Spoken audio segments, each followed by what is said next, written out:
नमस्कार साथियों।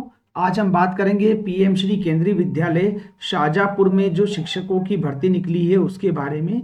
तो हम आपको बता दें कि केंद्रीय विद्यालय शाहजहाँपुर में शिक्षकों की भर्ती निकली है और इस भर्ती प्रक्रिया में शिक्षक आवेदन कर सकते हैं जो कि संविदा शिक्षक के रूप में यानी कि अतिथि शिक्षक के रूप में 1 वर्ष की समयावधि के लिए नियुक्त होंगे। तो इस वीडियो में हम आपको पूरा डिस्क्रिप्शन में बताने वाले हैं, कृपया वीडियो को अंत तक जरूर देखें। तो जैसा कि आप देख पा रहे हैं, केंद्रीय विद्यालय शाहजहाँपुर द्वारा इस संबंध में एक विज्ञापन जारी कर दिया गया और इस विज्ञापन में हमारे कई साथी अभी तक परेशान थे कि प्रॉपर विज्ञापन या किस तरह से आवेदन करें, इस बारे में जानकारी नहीं मिल पा रही थी। तो सभी के निवेदन और आग्रह पर यह वीडियो तैयार किया गया है। इस वीडियो में हम आपको एक एक चीज स्पष्ट करने वाले हैं, तो इस वीडियो में कृपया अंत तक बने रहें। जैसा कि आप जानते हैं कि केंद्रीय विद्यालय शाहजहाँपुर में निम्नलिखित पदों हेतु संविदा अंशकालीन आधार पर शिक्षक, शिक्षिका, doctor, data entry operator, special educator, sport coach, yoga instructor, staff nurse के लिए आवेदन आमंत्रित किए गए हैं। यानी कि जो केंद्रीय विद्यालय शाहजहाँपुर या अन्य जिलों के केंद्रीय विद्यालय वहां पर भी इस प्रकार की भर्ती चालू हो चुकी है, जो कि अंशकालीन है, यानी संविदा शिक्षक के रूप में भर्ती होगी। ये 24-25 सत्र के लिए की जा रही है और इसमें एक पैनल तैयार किया जाएगा। इसमें आयु सीमा की बात करें तो 18 से 65 वर्ष के मध्य आयु वाले पात्र व्यक्ति इसमें आवेदन कर सकते हैं और आपको आवेदन करने के दौरान इसमें एक इंटरव्यू होगा और इंटरव्यू के दौरान ही आपका चयन होगा। इसमें किसी प्रकार की लिखित परीक्षा का आयोजन नहीं होगा। बता दें कि इंटरव्यू के दौरान अभ्यर्थी को मूल प्रमाण पत्र एवं उसकी छाया प्रति स्वयं द्वारा सत्यापित ले जाना अनिवार्य है। इसके साथ 2 पासपोर्ट साइज के फोटो ले जाना होंगे और आपको केंद्रीय विद्यालय में जो इंटरव्यू की दिनांक है उस दिनांक को आपको अनिवार्य रूप से उपस्थित होना है। अब इस बारे में और भी जानकारी हम आपको देते हैं कि आपको आगे क्या करना। तो सबसे पहले हम न्यूनतम शैक्षणिक योग्यता की बात कर लेते हैं। हम टीचर की बात करें, पीजीटी इंग्लिश के बारे में, यानी कि पोस्ट ग्रेजुएट टीचर इंग्लिश के बारे में बात करते हैं। तो पीजीटी के लिए जो अनिवार्य योग्यता है वो है 2 year integrated post graduate MSc course of regional college of education of NCERT or concern subject.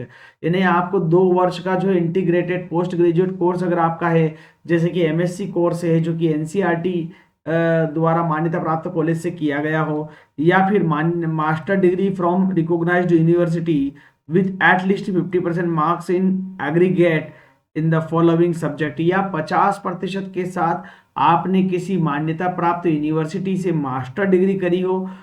और मास्टर डिग्री यानी कि आपको या तो भाई 50% मिनिमम मार्क्स के साथ आपने मास्टर डिग्री करी हो, मास्टर डिग्री चलेगी अंग्रेजी में। और इसके अलावा आपका बीएड होना चाहिए। बीएड अगर इसमें है तो अनिवार्यता की श्रेणी में है, नहीं है तो अगर आपका बीएड वाले अभ्यर्थी नहीं आते हैं तो ऐसी स्थिति में भी आपका नंबर आ सकता है। अगला इसमें है proficiency in teaching in English and Hindi media, यानी आपको हिंदी और इंग्लिश दोनों में पढ़ाने की जो है एबिलिटी आपके अंदर होनी चाहिए। डिजायरेबल क्वालिफिकेशन में बात करें तो इसमें दिया है कि knowledge of computer application, computer चलाने का आपको नॉलेज होना चाहिए। तो पीजीटी इंग्लिश के लिए 2 साल का integrated post graduate programme MSc अगर आपने एनसीईआरटी डिपार्टमेंट से कर रखा है तो चलेगा। दूसरा, आप मास्टर डिग्री कर रखी है अगर आपने अंग्रेजी से किसी रिकॉग्नाइज्ड यूनिवर्सिटी से तो भी चलेगी। और बीएड आपका होना अनिवार्य है। अगर बीएड नहीं है तो ऐसी स्थिति में भी आप आवेदन तो कर सकते हैं, लेकिन अगर बीएड वाला होगा तो उसको जो है इसमें वरीयता प्रदान की जाएगी। तो ये है स्पेशली। हम वेतन की बात करते हैं तो साथियों वेतन की बात करें तो 27,500 27,500 27,500 पर मंथ का जो है वेतन रहेगा, यानी 27,500 रुपये आपका पारिश्रमिक रहेगा। और साक्षात्कार की बात करते हैं तो साक्षात्कार की जो तिथि है वो मैं आपको बता देता हूं। यहाँ पर 28 फरवरी 2024 को साक्षात्कार होने वाला है। बुधवार का समय रहेगा और सुबह 10:30 बजे से आपको केंद्रीय विद्यालय शाहजहाँपुर पहुंचना होगा। अब अगली बात करते हैं स्टाफ नर्स के बारे में। अगर आपके पास स्टाफ नर्स से रिलेटेड कोई डिग्री डिप्लोमा है तो भी आप अप्लाई कर सकते हैं। स्टाफ नर्स के लिए बात करते हैं तो इसमें आपको जो है diploma in general nursing or and registered with the MCI, यानी नर्सिंग में आपका डिप्लोमा होना चाहिए। एमसीआई यानी भारतीय चिकित्सा परिषद से जो है आपका डिप्लोमा जो है रजिस्टर्ड होना चाहिए, या नर्सिंग काउंसलिंग से रिलेटेड कोई आपके पास सर्टिफिकेट है तो भी आप आवेदन कर सकते हैं। तो नर्स, स्टाफ नर्स के लिए जो है यह बच्चों की देखरेख के लिए होती है। जब बच्चे को किसी प्रकार का फीवर या कोई इलनेस हो जाती है तो स्टाफ नर्स का एक रूम होता है, वहां पर उनकी केयर करना होती है। इसमें 750 रुपये प्रतिदिन के हिसाब से मानदेय दिया जाएगा और इसका इंटरव्यू भी 28 फरवरी को 10:30 बजे से स्टार्ट हो जाएगा। अगली बात करते हैं हम पीआरटी की। तो पीआरटी जो है आपका, पीआरटी टीचर की बात करते हैं, प्राइमरी टीचर जो होते हैं, इसके लिए एसेंशियल योग्यता की हम बात करते हैं। तो इसमें भी आपका एलिमेंट्री एजुकेशन जो होना चाहिए बाय वाट एवर नेम नॉन, यानी कि एलिमेंट्री एजुकेशन में आपका डिप्लोमा होना अनिवार्य है। इसके अलावा हम बात करते हैं सीनियर सेकेंडरी, यानी कि 12वीं पास होना चाहिए विद एटलीस्ट 50% मार्क, जो 50% मार्क्स से किया हो, and 4 year bachelor of elementary education BELED, यानी कि आप तो या तो 12वीं क्लास पास और 12वीं क्लास के साथ 4 साल का बैचलर एलिमेंट्री डिग्री की गई हो, जैसे DLED होता है उस तरह से BLED होता है, 4 वर्ष का होता है एक कार्यक्रम, अगर वो आपके पास है तो चलेगा। और अगर वो नहीं है तो हम बात करेंगे कि सीनियर सेकेंडरी डिप्लोमा, यानी कि 12वीं पास तो आपको होना अनिवार्य है, और 2 वर्ष का डिप्लोमा हो, यानी कि DED हो, BEd हो, और स्पेशल एजुकेशन में है तो भी आपका चलेगा। तो यहाँ पर ये क्वालिफिकेशन रिक्वायर्ड है। तीसरी जो मस्ट इम्पोर्टेंट है भाई, या तो आपका 4 साल का BLED हो और आप अगर 12वीं पास है तो चलेगा, अन्यथा की स्थिति में आप 12वीं पास से 50% मार्क के साथ आपने पास किया हुआ है, 2 वर्ष का कोई भी आपका डिप्लोमा होना चाहिए जो कि एजुकेशन, यानी कि DLED हो या DED हो तो चलेगा। इसके बाद आप देखेंगे qualification in central teacher eligibility test, CTET जो एग्जाम होती है उसमें आप क्वालिफाई किए हो तो क्वालिफाई का जो है वो सर्टिफिकेट आपका रिक्वायर्ड होगा। ये दूसरा है proficiency in the teach through the Hindi and English, यानी कि हिंदी इंग्लिश में तो भैया आपके अंदर प्रोफिशिएंसी होनी चाहिए, हिंदी और इंग्लिश दोनों मोड में पढ़ाने के लिए। तो सबसे महत्वपूर्ण बात है 12वीं पास करी गई हो, DLED या DED का डिप्लोमा हो, और स्पेशल एजुकेशन का हो तो बेहतर होगा। इसके अलावा यहाँ पर CTET की परीक्षा पास करी हुई हो तो उसको भी वरीयता मिलेगी। तो ये चाहिए, नॉलेज ऑफ कंप्यूटर एप्लीकेशन का तो आपको रिक्वायर्ड है। इसमें वेतन की बात करते हैं हम, तो इसमें वेतन 21,500 रुपये प्रति माह होगा। यहाँ भी समय जो है साक्षात्कार का वही 28 तारीख से 28 फरवरी को है, और सुबह 10:30 बजे से आपका जो है इंटरव्यू की प्रोसेस होगी। अगली बात करते हैं TGT।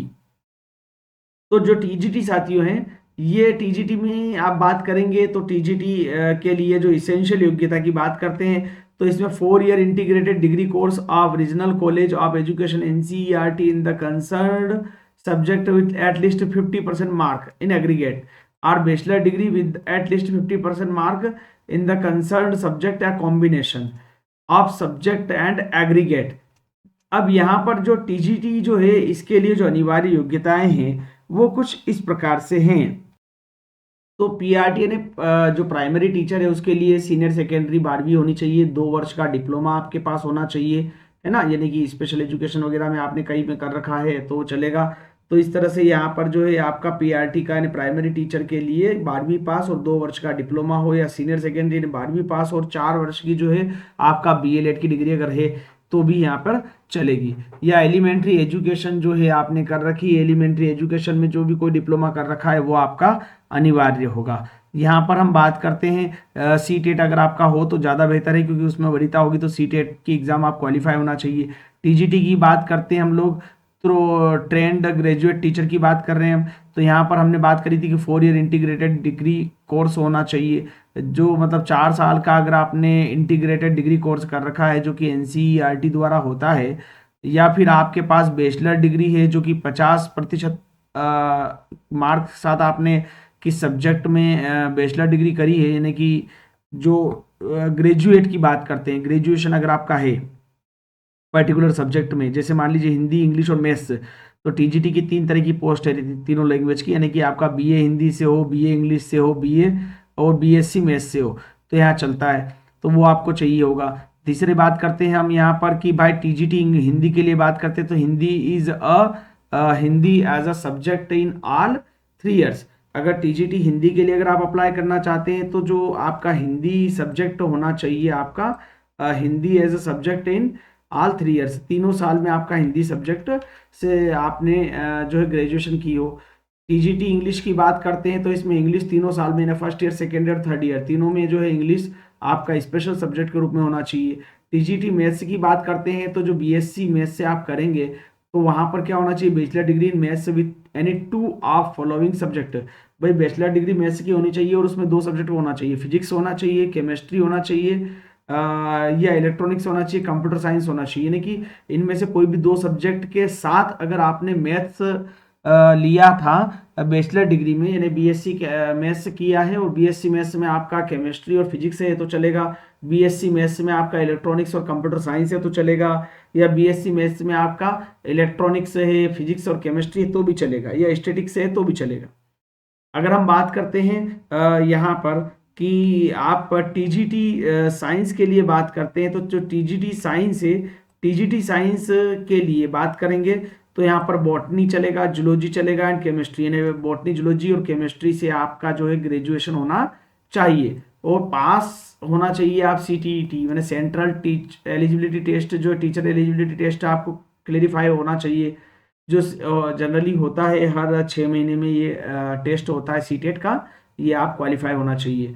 तो दो चीज़ें रिक्वायरमेंट है। जैसे कि मैथ्स के लिए मैंने आपको बता दिया है कि मैथ्स बायोलॉजी, मतलब मैथ्स से टीजीटी मैथ्स के लिए करेंगे तो गणित विषय के साथ अगर आपका इनमें से कोई दो सब्जेक्ट आपको होना अनिवार्य है ग्रेजुएशन में, फिजिक्स हो, केमिस्ट्री हो, या फिर इलेक्ट्रॉनिक्स हो, या कंप्यूटर साइंस हो, स्टैटिक्स हो, इनमें से कोई भी दो सब्जेक्ट और मैथ्स के साथ अगर आपने ग्रेजुएशन किया है तो, है ना। इसी तरह से हिंदी में हम बात करेंगे तो हिंदी सब्जेक्ट हो, हिंदी सब्जेक्ट 3 साल में होना चाहिए। अंग्रेजी के लिए बात करेंगे तो ग्रेजुएशन में अंग्रेजी सब्जेक्ट 3 साल के लिए होना चाहिए। अगर हम साइंस के लिए बात करते हैं तो जो ग्रेजुएशन आपका है वो बॉटनी, जूलॉजी और केमिस्ट्री से होना चाहिए। सीटेट की एग्जाम आप पास होना चाहिए, और अगर आपको और हिंदी और अंग्रेजी दोनों में आप पढ़ाने के लिए एबल होना चाहिए।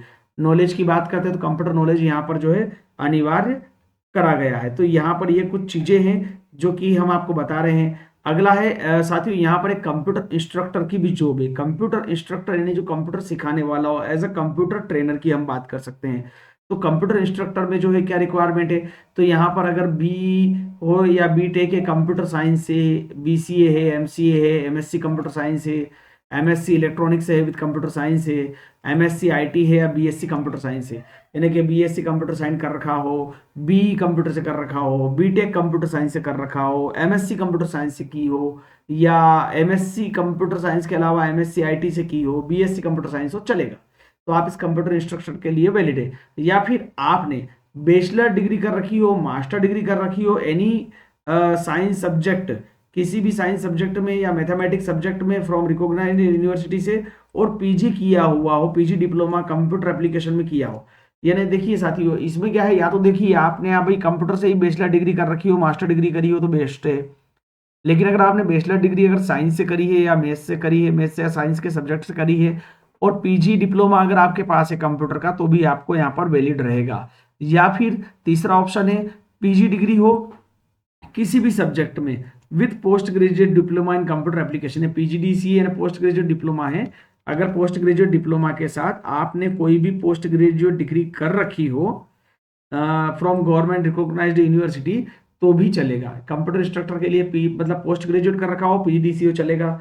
बैचलर डिग्री कर रखी हो और पीजीडीसी हो, चलेगा। मास्टर डिग्री कर रखी हो, पीजीडीसी हो, तो भी चलेगा। तो यहाँ पर ये चीजें आपका होना अनिवार्य है। तो डोएक लेवल का डिप्लोमा 1 साल का मिनिमम आपका ए लेवल सर्टिफिकेट होना अनिवार्य कंप्यूटर इंस्ट्रक्टर के लिए। वेतन यहाँ पर क्लियर नहीं किया गया है, फिर भी जो है केवीएस का जो भी नॉर्म्स होगा उसके अकॉर्डिंग वेतन होगा।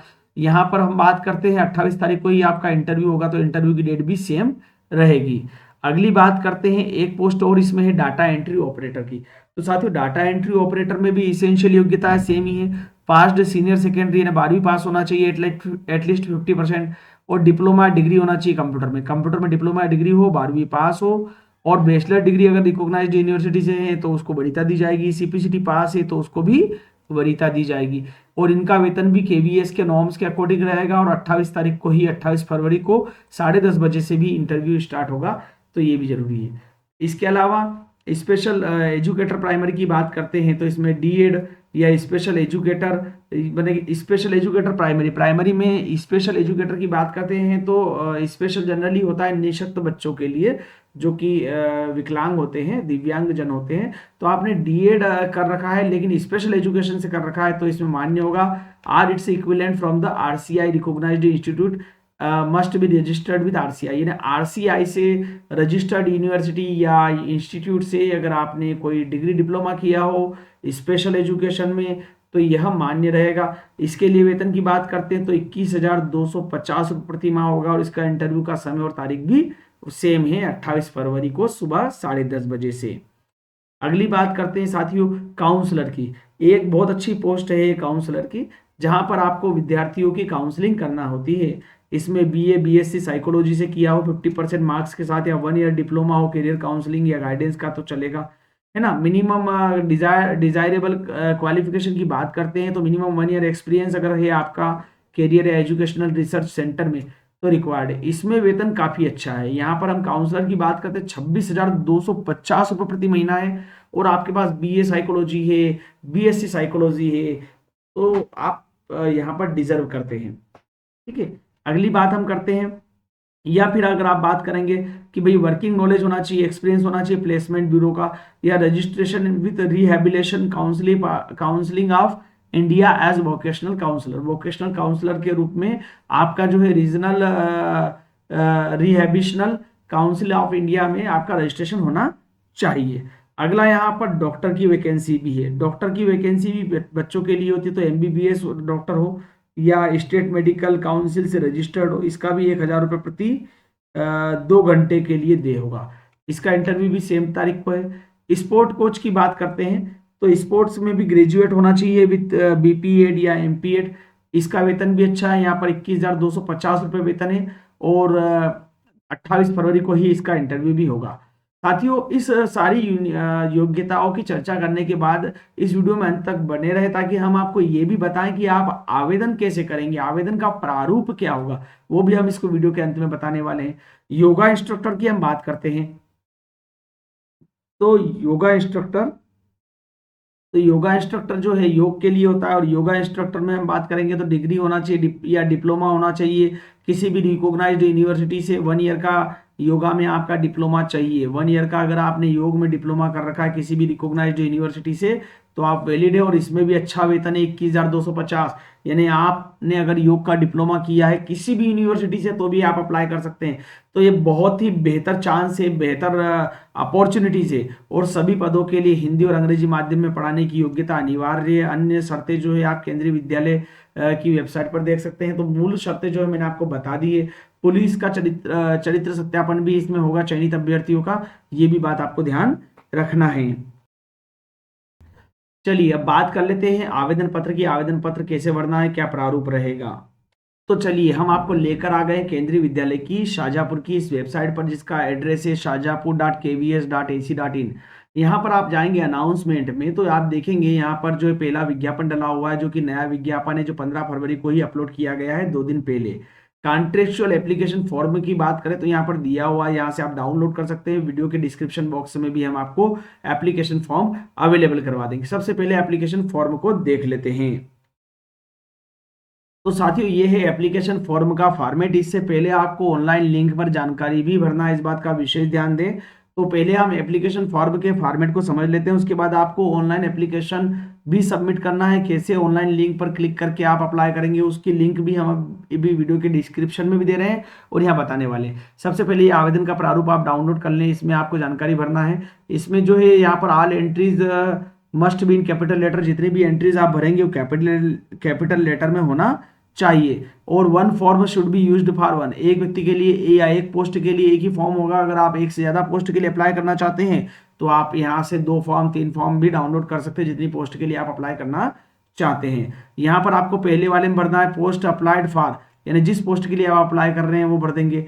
जो भी सब्जेक्ट आपका है वो सब्जेक्ट आप यहाँ पर फिलअप करेंगे। ठीक है, सब्जेक्ट फिलअप करने के अलावा यहाँ बात करते हैं सब्जेक्ट के बाद आपको नेम ऑफ कैंडिडेट, यहाँ पर कैंडिडेट का नाम दर्ज करना है या फादर का नाम दर्ज करना है, या फोटो आपको आपकी फोटो भी चिपकाना है। इसके बाद बात करते हैं यहाँ पर father name, date of birth, as 31/03/2024 यानी 31 मार्च 2024 की स्थिति में आपकी डेट ऑफ एज क्या होगी वो यहाँ पर दर्ज करना है। फोन नंबर है, मोबाइल नंबर है, ईमेल एड्रेस है, क्वालिफिकेशन कौन सी यूनिवर्सिटी से कब कब पास किया है, कितना प्रतिशत है, कौन कौन से सब्जेक्ट रहे हैं, सारी जानकारी आपको भरना है। जो अगर लागू नहीं है तो उसको आप डैश करके या नील करके छोड़ सकते हैं। एक्सपीरियंस की बात करते हैं, अनुभव आपको यहाँ पर दर्ज करना है। जो अनुभव अगर आपने पढ़ाया है किसी स्कूल में तो आप दर्ज कर सकते हैं, नहीं पढ़ाया है तो आप इसे नील करके जानकारी भर देंगे। पोस्टल एड्रेस डालना है आपको, अपना परमानेंट एड्रेस यहाँ पे दर्ज करना है। ये क्लेरिफिकेशन है, इसको पढ़ लेना है कि आपने आपके नॉलेज के अनुसार जो जानकारी है वो परफेक्ट दी और यहाँ पे आपके सिग्नेचर और यहाँ पे डेट, और इस तरह से यहाँ पर ये एप्लीकेशन फॉर्म आपको भर के ले जाना है। ये इंटरव्यू के दिन आपको लेकर जाना है साथ में। और याद रखें जो डॉक्यूमेंट आप ले जाएंगे, इसके साथ जो डॉक्यूमेंट आपकी एजुकेशन क्वालिफिकेशन के और सारे डॉक्यूमेंट जो आपके होंगे, वो सारे डॉक्यूमेंट का आप कम से कम 2 सेट तैयार करके रखें और सेल्फ अटेस्टेड डॉक्यूमेंट रखें, मूल प्रति भी आप साथ में लेकर जाएं। अब अगली बात करते हैं हम, भाई आप ऑनलाइन फॉर्म की लिंक कहाँ से मिलेगी और ऑनलाइन फॉर्म कैसे भरेंगे। तो चलिए वापस हम आ जाते हैं केंद्रीय विद्यालय की वेबसाइट पर। यहाँ पर आप देखेंगे how to apply contractual teacher interview, तो यहाँ पर गाइडलाइन दे रखी है और यहाँ पर ऑनलाइन फॉर्म दिया हुआ है। अब आपको यहाँ पर क्लिक करना है, इसकी लिंक भी हम वीडियो के डिस्क्रिप्शन में दे रहे हैं। जैसे आप क्लिक करेंगे, ओके बटन पर क्लिक करेंगे तो कुछ इस तरह की स्क्रीन आपके सामने खुलकर आ जाने वाली है। तो ये देखिए साथियों, यहाँ पर पीएम श्री केंद्रीय विद्यालय के लिए ऑनलाइन फॉर्म भी खुलकर आ चुका है। इस ऑनलाइन फॉर्म में जो जानकारी आपको भरना हो सिंपल है भाई, पीएम श्री केंद्रीय विद्यालय शाहजहाँपुर के लिए कॉन्ट्रेक्चुअल टीचर के लिए ये ऑनलाइन फॉर्म है। ये आपको इंटरव्यू की डेट से पहले भरना है, यानी कि आपको 28 फरवरी से पहले पहले भर देना है, जितनी जल्दी हो सके आप तत्काल अप्लाई कर दें। इसमें जनरली आपको यहाँ पर जैसे आप इस फॉर्म पे की लिंक पर क्लिक करेंगे, आपका ईमेल एड्रेस पे यहाँ पर रिकॉर्ड वाले बटन पर क्लिक कर देना है, जिससे कि आपका ईमेल एड्रेस यहाँ पर सेव हो जाए और जिस ईमेल एड्रेस से आप फॉर्म भरेंगे वह ईमेल एड्रेस ऑटोमेटिकली यहाँ पर दिखाई देगा। यहाँ पर आपको कैंडिडेट का नाम भरना है, उसके बाद जिस पोस्ट पे आप अप्लाई करना चाहते हैं उस पोस्ट को चेकआउट कर लेना है। अगर मोर देन 1 पोस्ट पर चाहते हैं तो मोर देन 1 पोस्ट को आप चेकआउट कर लेंगे। इसके बाद नीचे चलते हैं तो फादर नेम दर्ज करना है, आपको ईमेल आईडी दर्ज करना है, डेट ऑफ बर्थ आपको दर्ज करना है, मोबाइल नंबर दर्ज करना है, 2 मोबाइल नंबर दर्ज करने की व्यवस्था दी गई है, एड्रेस दर्ज करना है। याद रखें जिन कॉलम में स्टार लगा है वो कॉलम भरना अनिवार्य है और बाकी कॉलम जिन पे स्टार नहीं लगा है वो ऑप्शनल रहेंगे। क्लास 12th में सब्जेक्ट क्या रहे हैं आपके और परसेंटेज क्या रहा है यहाँ पर दर्ज करना है। ग्रेजुएशन के सब्जेक्ट और परसेंटेज दर्ज करना है, पोस्ट ग्रेजुएशन के सब्जेक्ट और परसेंटेज दर्ज करना है। अगर आपने सीटेट एग्जामिनेशन दी है और आप क्वालिफाई हुए हैं तो यहाँ पर अगर एप्लीकेबल है तो यस करेंगे, नहीं है तो नो करेंगे। तो आप यहाँ पर दोनों को देख लें। अगर आपकी पर्टिकुलर पोस्ट में सीटेट की एग्जाम के बारे में पूछा गया है और अगर आपने क्वालिफाई करी है तो यस, नहीं करी है तो नो। यहाँ बीएड डीएड डिग्री के बारे में जानकारी आप दर्ज कर देंगे। अगर आपका टीचर एक्सपीरियंस है तो आप टीचर एक्सपीरियंस कितने महीनों में कितना है वो दर्ज करेंगे। केवी में है तो, अदर देन केवी में है तो यहाँ दर्ज करेंगे और फॉर्म को सबमिट कर देंगे। तो इस तरह से फॉर्म आसानी से सबमिट हो जाएगा। तो फॉर्म सबमिट हो जाएगा, उसके बाद आपको जो अपना मूल आवेदन फॉर्म है, पीडीएफ फाइल यहाँ पर जो उपलब्ध करवाई जा रही है उसको भर के साथ में आपका डॉक्यूमेंट ले जाके आपको जमा कर देना है। तो इस प्रकार आप पीएम श्री केंद्रीय विद्यालय शाहजहाँपुर के लिए अतिथि शिक्षक अर्थात संविदा शाला शिक्षक या संविदा शिक्षक के लिए आवेदन कर सकते हैं। इस वीडियो में हमने आपको पूरी जानकारी दी है। वीडियो के डिस्क्रिप्शन बॉक्स में हम आपको आवेदन फॉर्म और ऑनलाइन आवेदन की लिंक और जो अनाउंसमेंट है, जो एडवर्टाइजमेंट है, उसके बारे में पूरी डिटेल पीडीएफ फाइल उपलब्ध करवा रहे हैं। अगर वीडियो आपको अच्छा लगा हो तो कृपया लाइक करें, कमेंट करें, शेयर करें, ताकि आपको लेटेस्ट अपडेट की जानकारी इस प्रकार से प्राप्त होती जाए। और हाँ, हमारे चैनल को सब्सक्राइब करना ना भूलें। किसी भी प्रकार की समस्या आती है तो आप हमें कमेंट बॉक्स में कमेंट कर सकते हैं, हमें आपकी सहायता करने में खुशी होगी। धन्यवाद। जय हिंद।